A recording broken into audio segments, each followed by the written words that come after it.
Episode 147. Harry and Hermione groaned with the rest of the Gryffindors. Predictably, horribly, the Slytherins on the other side of the stands began to sing.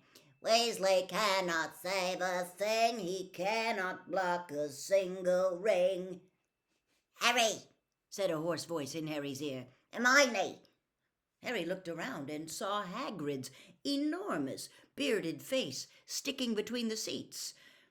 Apparently, he had squeezed his way all along the row behind, for the first and second years he had just passed had a ruffled, flattened look about them.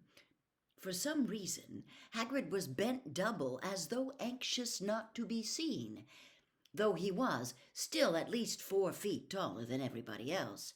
Listen, he whispered. Can you come with me now? While everyone's watching the match. Can it wait, Hagrid? Asked Harry. Till the match is over? No, said Hagrid. No, Harry, it's got to be now while everyone's looking the other way. Please? Hagrid's nose was gently dripping blood. His eyes were both blackened. Harry had not seen him this close up since his return to the school. He looked utterly woebegone. "Course," said Harry at once. "Course we'll come." He and Hermione edged back along their row of seats, causing much grumbling among the students who had to stand up for them. The people in Hagrid's row were not complaining, merely attempting to make themselves as small as possible. I appreciate this, you two, I really do, said Hagrid as they reached the stairs. He kept looking around nervously as they descended toward the lawn below. I just hope she doesn't notice us going. "You mean Umbridge?" said Harry. "She won't. She's got her whole inquisitorial squad sitting with her, don't you see? She must be expecting trouble at the match." "Yeah, well, a bit of trouble wouldn't hurt," said Hagrid, pausing to peer around the edge of the stands to make sure the stretch of lawn between there and his cabin was deserted. "Give us more time."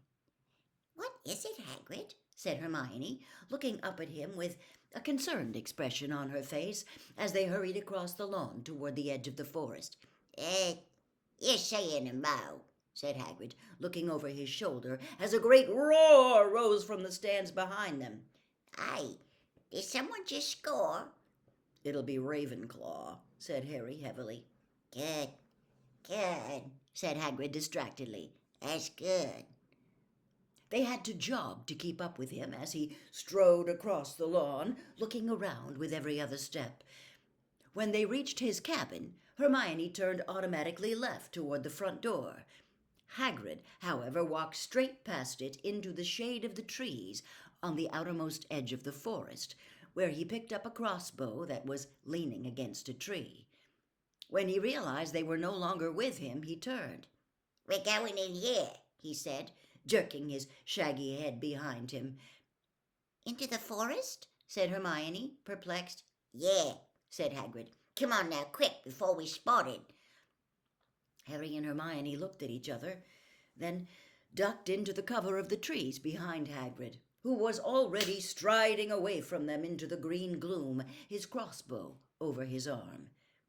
Harry and Hermione ran to catch up with him. "Hagrid, why are you armed?" said Harry. "Just a precaution," said Hagrid, shrugging his massive shoulders. "You didn't bring your crossbow the day you showed us the Thestrals," said Hermione timidly. "Nah, well, we weren't going in so far then," said Hagrid. "And anyway, that was before Firenze left the forest, wasn't it?" "Why does Firenze leaving make a difference?" asked Hermione curiously. "'Cause the other centaurs are good and riled at me, that's why," said Hagrid quietly, glancing around. "They used to be, well, you couldn't call them friendly, but we got on all right. Kept themselves to themselves, but always turned up if I wanted a word. Not anymore." He sighed deeply. "Firenze said they're angry because he went to work for Dumbledore," Harry asked, tripping on a protruding root because he was busy watching Hagrid's profile. Yeah, said Hagrid heavily. Well, angry doesn't cover it. Ruddy, livid. If I hadn't stepped in, I reckon they'd have kicked Firenze to death. They attacked him? Said Hermione, sounding shocked. Yep, said Hagrid gruffly, forcing his way through several low-hanging branches. You'd have to hurt on him. And you stopped it? Said Harry, amazed and impressed. By yourself? Course I did. Couldn't stand by and watch 'em kill him, could I? Said Hagrid. Lucky I was passing, really.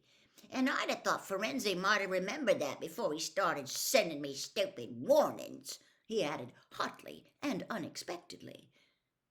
Harry and Hermione looked at each other, startled, but Hagrid, scowling, did not elaborate.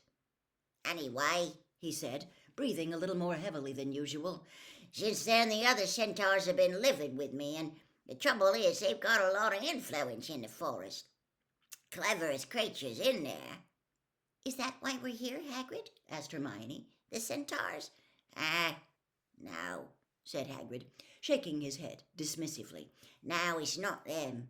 Well, of course they could complicate the problem. Yeah, but you'll see what I mean in a bit. On this incomprehensible note, he fell silent and forged a little ahead, taking one stride for every 3 of theirs, so that they had great trouble keeping up with him.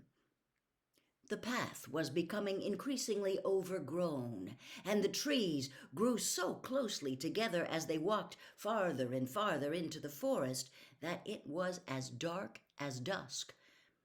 They were soon a long way past the clearing where Hagrid had shown them the thestrals, but Harry felt no sense of unease until Hagrid stepped unexpectedly off the path and began wending his way in and out of the trees toward the dark heart of the forest.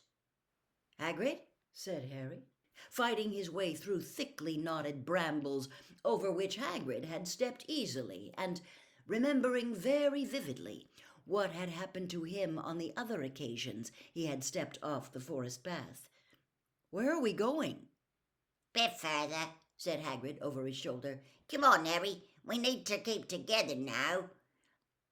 It was a great struggle to keep up with Hagrid, what with branches and thickets of thorns through which Hagrid marched as easily as though they were cobwebs, but which snagged Harry and Hermione's robes, frequently entangling them so severely that they had to stop for minutes at a time to free themselves.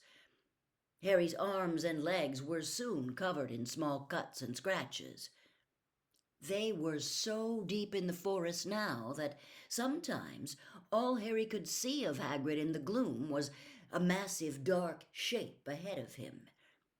Any sound seemed threatening in the muffled silence. The breaking of a twig echoed loudly, and the tiniest rustle of movement, though it might have been made by an innocent sparrow, caused Harry to peer through the gloom for the culprit. It occurred to him that he had never managed to get this far into the forest without meeting some kind of creature. Their absence struck him as rather ominous. "Hagrid, would it be all right if we lit our wands?" said Hermione quietly. All right," Hagrid whispered back. "In fact—" He stopped suddenly and turned around. Hermione walked right into him and was knocked over backward. Harry caught her just before she hit the forest floor. "Maybe we best just stop for a moment so I can fill you in," said Hagrid, "before we get there, like." "Good," said Hermione as Harry set her back on her feet.